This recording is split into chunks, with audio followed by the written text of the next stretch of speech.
그리고 또 하나 이 시기에 경제 성장을 얘기를 할 때 저는 좀 중요하게 봐야 되는 게 미국의 원조의 역할이라고 생각을 해요.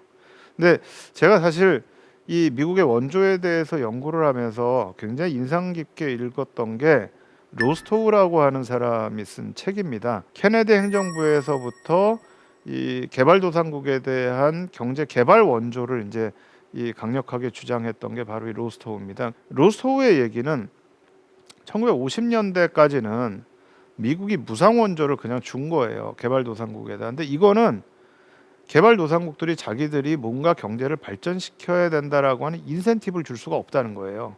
공짜로 받으니까 공짜로 쓰고 그냥 끝나버리는 겁니다. 근데 이걸 바꿔야 된다. 근데 60년대 케네디 행정부가 들어오면서 미국에서 USAID라고 하는 기관이 생기고 로스터가 얘기한 거는 저리로 해서 원조를 줬다가 그걸 돌려받자 차관을 주자는 겁니다. 그래야만 돈을 가져가서 무언가를 하고 거기서 이윤을 내고 어떤 변화를 이끌어 가지고 다시 줄 것이 아니냐. 이렇게 해 가지고 60년대부터 경제 개발을 위한 차관이 들어오기 시작합니다. 돈이 들어옵니다. 그러니까 사실 물품이 들어오게 되면은요. 이 물품을 이용해서 이 물품을 돈으로 환산하는 과정에서 많은 부정부패가 일어날 수가 있어요. 사실 1950년대 한국 정부 부정부패의 많은 부분들이 원조로 공짜로 들어오는 물품을 기업들한테 이걸 팔아가지고 그걸 현금화시키는 이 과정 속에서 부정부패가 굉장히 많이 일어납니다. 근데 이게 차관으로 들어오면은요, 어떤 정부든지 자기들이 이 돈을 가지고 계획을 해서 무언가를 만들어내고 거기서 이윤을 얻어서 이걸 다시 갚겠다라고 하는 계획을 만들어내야 되거든요. 그리고 그거에 의해서 사실은 그 나라도 발전을 하고 돈도 다시 갚는 이제 이런 시스템 자체가 가능해집니다. 그러니까 사실은 그 부분에서 미국의 원조의 역할을 빼고 저는 경제 성장 얘기를 할 수가 없다. 또 미국의 원조뿐만 아니라 사실 65년에 있었던 일본과 한일 협정을 한 이후에 일본에서 들어온 돈, 또 일본으로부터 들어온 기술도 굉장히 중요한 역할을 했던 것 같아요. 근데 저는 사실은 그 부분만을 가지고 이 시기의 경제 성장을 얘기하고 싶지는 않아요. 왜냐하면 아까도 제가 잠깐 말씀드렸지만 미국과 일본의 원조를 받은 나라는 한국만 있는 게 아닙니다. 지금 제가 미국과 일본의 원조를 얘기했지만 사실 한국은 1975년 이후에는 미국으로부터 원조 끊어집니다. 일본으로 받은 원조도요. 사실 한일협정을 하고 나서 받은 원조 외에는 그 이후엔 차관으로 받지 저희가 원조 받지는 않습니다. 그런데 미국과 일본으로부터 원조를 받은 수많은 남미와 아시아 국가들하고 지금의 한국을 비교해 보면 사실은 너무나 큰 차이가 있는 거죠. 그러니까 미국의 원조만 가지고 우리 경제 성장을 얘기할 수는 없지만 그럼에도 불구하고 60년대에 미국의 원조 정책이 바뀌면서 경제개발 차관이 들어왔던 거는 우리가 경제 성장을 하는데 굉장히 중요한 역할을 했다. 이거는 부인할 수가 없는 거고요. 또 하나 이제 저희가 생각해야 되는 부분들이 해외에서 있었던 한국인들의 문제입니다. 60년대부터 해가지고 수많은 한국인들이 외국을 나가죠. 이게 우리가 생각했던 것보다 더 많은 사실은 이 외화가 들어오는 그런 역할을 합니다. 워낙에 그 당시에 우리 이 경제 규모가 작았기 때문에 수출을 아무리 한다고 해서 외국으로부터 돈을 많이 벌어 들어오기가 쉽지가 않아요. 특히 두 가지 요인이 그 부분이 있습니다. 하나는 60년대만 하더라도 우리가 수출하는 게 경공업 제품이니까요. 일단 가격이 싸요. 우리가 사실 70년대까지 또 80년대까지도 그게 있었는데 해외에 수출을 하는데 우리가 수출 많이 할 수 있었던 이유가 우리 제품이 뛰어나서 많이 하는 게 아닙니다. 하나는 아까 말씀드렸던 종합상사 사람들이 수요와 공급을 잘 연결시켜서 해준 게 있고요. 두 번째는 우리 제품이 싸거든요. 그러니까 이게 가격 경쟁력이 높기 때문에 사실은 우리 제품이 많이 팔린 게 있어요. 근데 가격 경쟁력이 높다는 건 무슨 얘기냐? 그만큼 많이 팔아도 가져올 수 있는 외화라는 게 크지 않다라는 거예요. 근데 이제 그런 시대에 직접 이제 한국 사람들이 나가서 돈을 벌었던 이제 그런 역사들이 있죠. 그래서 이제 위에 왼쪽에 사진과 오른쪽의 사진이 1960년대 초부터 독일로 갔던 광부와 간호사들의 사진입니다. 그러니까 그때부터 우리 인력이 이제 외국에 나가서 돈을 벌기 시작했고 특히 이제 독일에 이 광부와 간호사가 갔던 부분들은 한국과 독일 사이 인연 부분들을 좀 보여줍니다. 그러니까 이게 처음에 박정희 대통령의 생각은 우리가 경제개발 계획을 세우면은 미국이나 일본이 도와주겠지라고 생각을 했는데 사실 미국이 안 도와줬어요. 그러니까 그 계획 자체가 너무나 이 사실은 비현실적이라고 봤던 거죠. 그래서 이제 그럼 어디서 차관을 얻을 것이냐 해서 이제 박정희 대통령이 생각했던 게 서독입니다. 서독과 일본은 1950년대에 전쟁으로부터의 재건을 이루고 했거든요. 그러니까 그쪽에서 내가 뭔가 이걸 해야 되겠다 해서 이제 처음에는 인력 수출이 됐고 그 다음에 이제 차관을 얻으러 이제 또 이 독일을 갑니다. 근데 이게 나중에 이제 사실은 조금 문제를 야기하기도 합니다. 왜냐하면 60년대 후반에 가면 동백림 사건이라는 게 일어나는데 이 서독에서 공부했던 한국 유학생이나 서독에서 활동했던 사람들이 동독을 통해 가지고 북한하고 접촉을 하거나 북한을 다녀온 사람들이 생긴 거예요. 근데 이 사람들을 독일에서 체포해서 데리고 와요. 근데 이게 사실은 한국의 경찰이나 한국의 법망이라는 게 독일에서 작동을 하면 안 되거든요. 그러니까 사실 독일 시민사회가 이거에 대해서 굉장히 비판을 하는데 사실 독일 정부에서는 또 한국 정부와의 경제적 관계가 있으니까 또 독일도 그 당시에 분단돼 있었고 우리도 분단돼 있으니까 사실 이 부분에 대해서는 좀 눈 감아 준 게 있어요. 또 문제가 되긴 하지만 어쨌든 굉장히 좀 특수한 관계가 있었고 그 시기에 광부와 간호사들이 했었던 역할이 좀 굉장히 컸던 것 같고 그 다음이 이제 베트남에 갔던 한국의 노동자들입니다. 그러니까 사실 베트남에 갔던 한국 군인들도 거기에 가서 굉장히 큰 역할을 하죠. 거기서 이제 전투상을 받은 것들을 한국으로 송금을 하면서 거기에서 이제 외화가 많이 들어오는데 뿐만 아니라 또 거기에 갔던 한국인 근로자들이 있습니다. 그러니까 한국 회사에 취직한 사람도 있고 또 이 미국 회사에 취직한 사람들도 있고요. 이제 국제 시장에 보면은 나오는 이 주인공이 베트남에 파견이 돼가지고 거기서 뭐 죽을 고비를 넘기면서 이렇게 일했던 모습이 나오는데요. 사실 그때 들어온 외화가 또 굉장히 큰 액수의 외화들이 들어옵니다. 사실 이 베트남 전쟁 때의 특수를 보면은요. 베트남에 처음에 저희가 파병되기 시작한 게 65년이고요. 73년 초까지 한국군이 베트남에 있었고 또 거기에 한국 근로자들이 쭉 활동을 했는데 그때 들어온 걸 저희가 특수라고 전쟁 특수라고 하고요. 전체 우리나라의 수출 총액에서 전쟁 특수를 통해서 베트남 전쟁 특수를 들어오는 그 거의 40%, 50%에까지 육박한 적이 있었고요. 그게 줄어들었다고 하더라도 70년, 71년에 24%, 12% 수준까지 계속 유지를 합니다. 근데 이 중에 많은 부분들이 해외에 있었던 한국 군인들과 한국의 근로자들이 국내로 송금한 돈이 사실은 많은 부분들을 차지를 해요. 또 이 많이 차지했던 게 한국이 거기에 파병을 하게 되니까 미국 쪽에서 한국 제품을 많이 사주게 됩니다. 그때 이제 제일 많이 수출했던 것 중에 하나가 사실 메리아스입니다. 지금은 메리아스라는 표현을 안 쓰는데 이 위에 입는 이런 이제 셔츠 같은 걸 저희가 메리아스라고 하는데 이게 이제 미국 시장에 굉장히 많이 들어갑니다. 그러면서 전쟁 특수 돈을 많이 벌게 되는데 그 당시에 한국군이 받았던 전투수당하고 한국 근로자들이 받았던 수당 중에 국내에 붙인 돈의 액수의 퍼센테이지를 봤어요. 근데 이게 80%가 넘어요. 근데 제가 베트남 전쟁 연구하면서 이제 그 당시에 베트남에 있었던 분들의 얘기를 들어보면 이런 얘기들을 합니다. 한국군이 굉장히 무섭기는 했는데 자기들이 한편으로 볼 때는 한국 군인들이나 한국 근로자들이 되게 불쌍했다는 거예요. 왜냐하면 맨날 이분들이 일을 하고 뭐 전쟁만 할 수가 없으니까 이제 휴가를 받을 때가 있어요. 그러면 휴양지에 가면 미국 군인들은 거기에 가가지고 선탠을 하면서 맥주를 마시면서 이러고 노는데 한국 군인들은 물에 들어가면 나오질 않는다는 거예요. 아무것도 안 사 먹는데 기껏 사 먹어야 뭐 콜라 한 병 사 먹을까?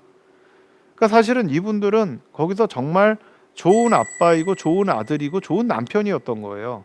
그러니까 자기들이 사서 먹고 해야 될 것들을 다 아껴가지고 국내에 다 송금을 한 거죠. 그러니까 이제 이런 부분들이 당시에 한국 경제 성장에 미친 영향이라는 거는 저는 이건 저희가 그냥 부인할 수가 없다. 그러니까 이 부분들은 한국 경제 성장의 한 부분으로서 저희가 분명히 평가해야 될 부분이라고 생각을 하고요. 그리고 이제 저희가 또 하나 중요하게 봐야 될 것이 이렇게 경제 성장을 급격하게 하는 과정에서 나타날 수밖에 없는 부작용에 대한 부분입니다.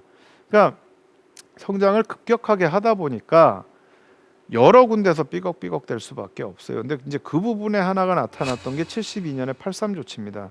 이 83 조치는 대통령 긴급명령으로 나오는데요. 대통령 긴급명령이라는 게 6.25 전쟁 때 긴급명령이 나오고 6.25 전쟁 직후 때 우편 체제를 바꾸는 걸로 나온 다음에 73년에 처음 나옵니다. 72년 8월 3일에 나오는 건데 그 정도로 사실은 그 당시에 경제가 안 좋았어요. 그러니까 저희가 이제 60년대 70년대 자체를 다 경제 성장의 시대로만 보고 있지만 69년부터 경제 위기가 오기 시작을 합니다. 그러면서 70년에 청와대에 부실기업 정리반이 설치가 됩니다. 부실기업이 갑자기 많이 나오기 시작하는 거예요.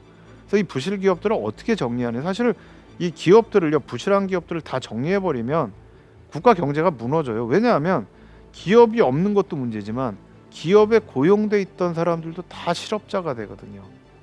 그러니까 이걸 어떤 방식으로 정리하느냐 굉장히 중요한데 그 부실기업 정리반을 가지고 국가에서 고민을 하다 결국 한 게 이 72년에 있었던 83 조치입니다. 근데 이 83 조치 기본 내용은요, 기업들이 갖고 있었던 사채를 동결시키는 겁니다. 안 갚아도 된다. 당분간 갚지 않아도 된다. 근데 왜 이런 사태가 오게 됐느냐? 사실 1966년부터의 상황을 보면은요, 이때부터 외부로부터 차관이 들어오기 시작을 하는데요. 이게 이제 68년, 69년에 급격하게 그 액수가 늘어나기 시작을 합니다. 지금 이 표를 보더라도요, 67년에서 68년에 조금 줄어들었지만 69년이 되면은 거의 뭐 10배 이상으로 이게 늘어나게 됩니다.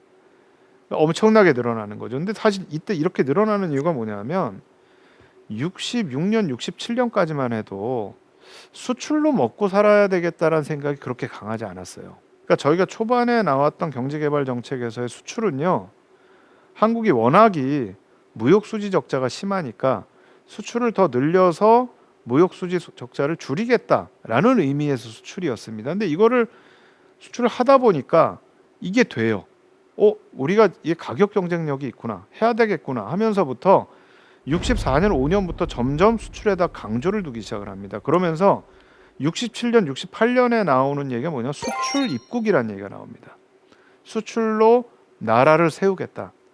그러니까 본격적으로 수출 주도형 산업화 전략이 시작이 되는 거죠.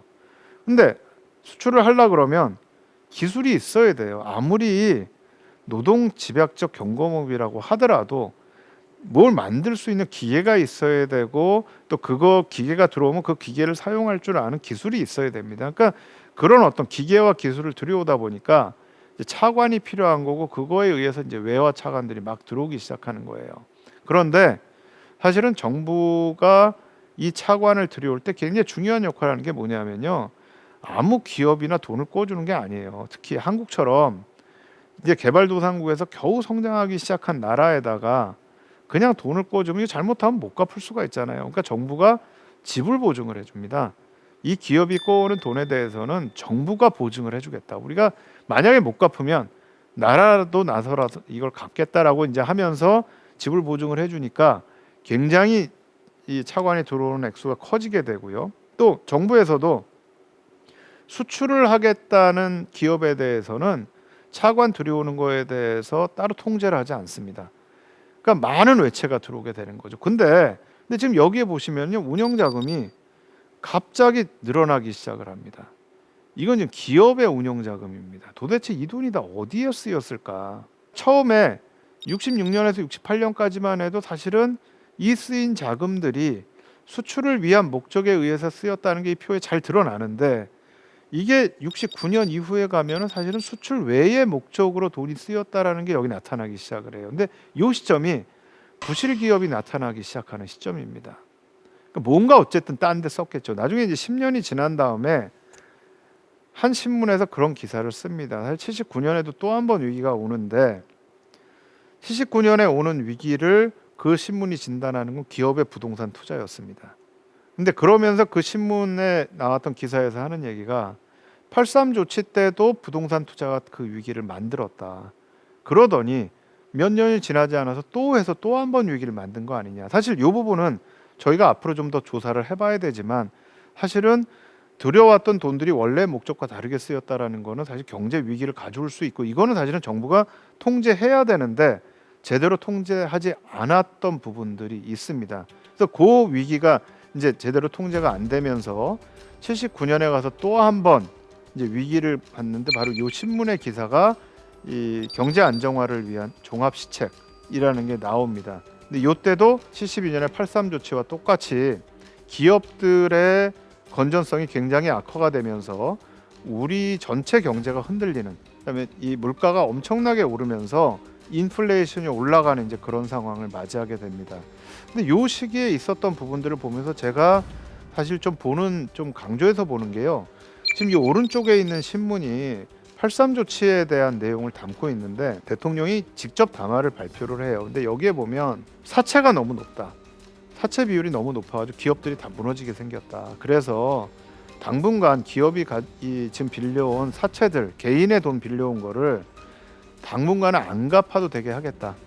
그리고 그 사채 일부는 기업에 대한 투자금으로 전환을 시키겠다. 이제 이렇게 선언을 한 게 이제 이 83 조치인데, 이건 어떻게 보면 사실은 자본주의 기본 원칙을 좀 위배한 건데, 그럼에도 불구하고 이게 자본주의 기본 원칙을 위배해서 문제가 있다라는 시각이 있고, 일단은 기업은 살려놔야 되기 때문에 이 조치가 불가피했다라는 시각이 있어요. 근데 제가 주목하는 거는 이 83 조치를 하면서 박정희 대통령이 맨 마지막에 굉장히 중요한 얘기를 합니다.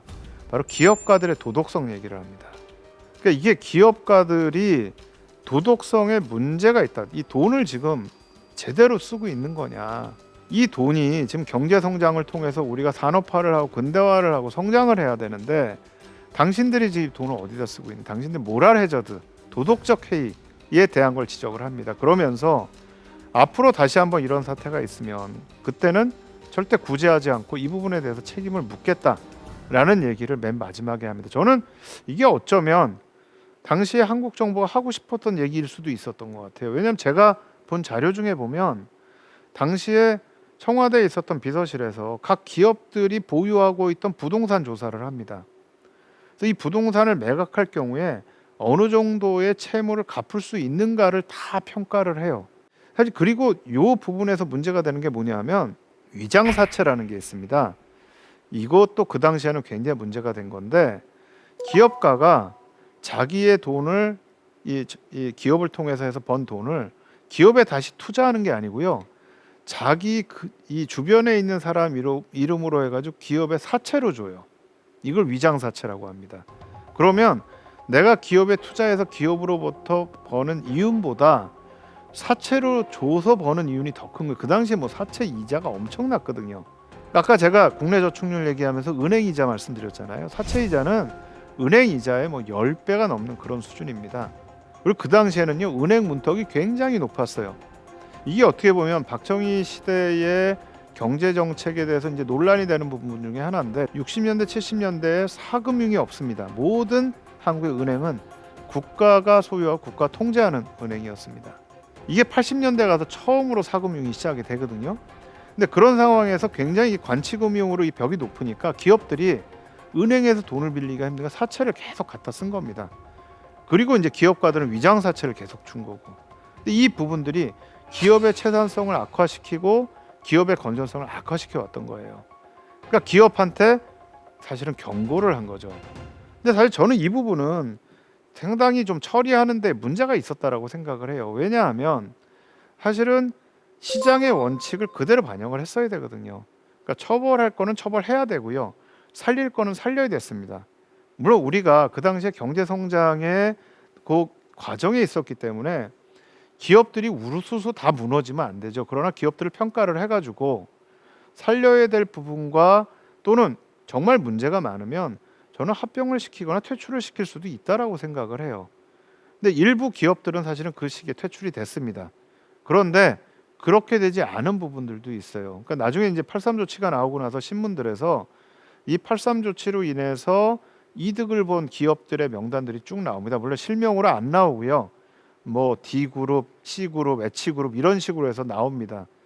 근데 이 그룹들이 나중에 가면은요, 70년대 후반에 또 문제를 일으킨 기업들하고 똑같아요. 그러니까 70년대 말에가 또 한 번 이 시기가 경제 위기가 오는데, 그 시기에 몇 가지 충격들이 있는데요. 하나가 78년 말부터 시작된 오일 쇼크가 있었고요.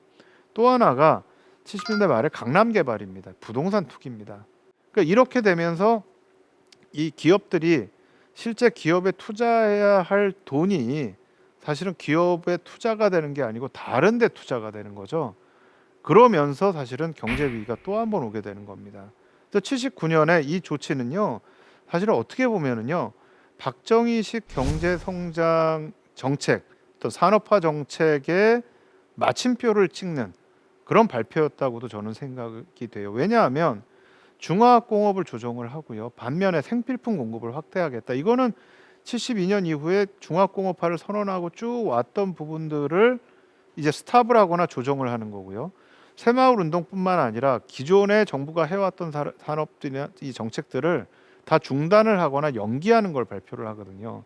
그러니까 사실 굉장히 사실 이 의미가 큰 그런 조치였어요. 근데 문제는 이거를 해가지고 이게 제대로 가면 좋은데 이게 제대로 안 가는 거예요. 아까 말씀드렸던 83 조치 때도 이거를 뭐 완전히 시장 논리는 아니더라도 시장 논리를 해서 제대로 바로 잡아야 될 부분을 바로 잡아야 되는데 그렇지 않고 이걸 미온적으로 일단은 수습하고 간 겁니다. 수습하고 가다가 가고 또 돈이 없으니까 산업합리화 자금이라고 해 돈을 더 푼 거예요. 그러니까 이게 인플레를 올리고 기업은 살렸지만 어쨌든 문제를 만들었던 거고요. 70년대 후반에 가면 이때도 이걸 통해서 지금 정부에서 계속 나오고 있는 부분들의 돈을 좀 막고 투자를 좀 줄이고 하면서 좀 조정을 해야 되는 시점인데 문제는 정부의 제일 핵심적으로 있는 사람들은 이거를 알고 이거를 좀 발표를 했는데 밑에 부처들이 쫓아오질 않는 거예요. 또 사실은 그 당시에 이 청와대를 비롯해 가지고 이 주요 부처에서 했던 회의나 또는 부처에서 나왔던 얘기들을 보면 사실은 이 정책이 과연 맞는 건가? 지금 위기는 그냥 오일 쇼크 때문에 온 게 아닌가? 이렇게 평가를 해요. 근데 저는 굉장히 잘못 평가했다라고 보는 게 72년에 83 조치가 나왔을 때도 60년대 말에 베트남 전쟁 특수로 인해서 외화가 엄청 들어올 때예요. 또 79년에 이 위기가 왔을 때도요. 70년대 후반에 중동에서 건설 회사들을 통해서 오일 달러가 엄청 들어왔던 때입니다. 78년이 우리나라가 무역 수지 적자가 제일 적습니다. 그러니까 제가 78년에 봤던 문서 중에 하나가 정부에서 밑에 관료들한테 웃고 다니지 말라 그래요. 그러니까 외국에서 돈이 많이 들어오니까 수지 적자가 별로 없고 그 다음에 이 외화가 많아지는 거예요. 근데 외화가 많이 들어왔다고 웃고 다니면 다른 나라가 아 한국이 형편이 좋아졌구나 해가지고서는 한국에 대해서 굉장히 잘 이렇게 대해줬던 정책들을 다 없애는 거 아니냐 뭐 이런 얘기가 나올 정도로 형편이 좋은데 79년에 이게 나왔다라는 거죠. 그러니까 도대체 60년대 말 70년대 말에 그 많았던 재화들은 다 어디에 갔는가. 그러니까 저는 그 책임을 정부에 묻고 싶지는 않습니다. 모든 것을. 근데 저는 분명히 그 시기에 이 기업가들의 어떤 이 책임은 분명히 있었던 것 같고 또 그거를 제대로 처리하지 못한 정부의 책임도 분명히 있었던 것 같아요. 그러니까 경제 성장을 해왔다라는 것이 굉장히 중요한 업적으로서 우리가 하나를 본다면 반면에 그것과는 다르게 그 사이에 나타났던 문제들을 정상적으로 처리하지 못했던 부분들이 또 하나의 문제가 되었던 것은 아닌가라고 저는 생각을 합니다. 그래서 이 부분들이 이제 70년대 말에서 80년대를 가게 되면은요, 우리가 굉장히 외채가 많아지게 됩니다. 급속하게 많아지죠. 그러니까 여기 지금 총 외채를 보면은요, 72년까지만 해도 뭐 한 3억 달러 정도에서 이렇게 있었던 것이 82년이 되면 이게 뭐 10배로 늘어나게 됩니다. 특히 78년에서 79년, 80년에 엄청나게 많아지는 걸 볼 수가 있죠. 77년, 78년이 외화가 엄청나게 들어오게 되는 때고요. 또 75년, 76년 이때가 종합상사를 통해서 수출이 굉장히 많이 늘어나는 때입니다. 그래서 이제 77년에 100억 불 수출까지 달성을 한 건데 그렇게 외화가 들어오고 수출이 늘어나는데 왜 이렇게 외채가 많아졌을까? 사실 이 부분은 저는 정부와 기업의 어떤 정책의 실패가 분명히 있었던 게 아닌가.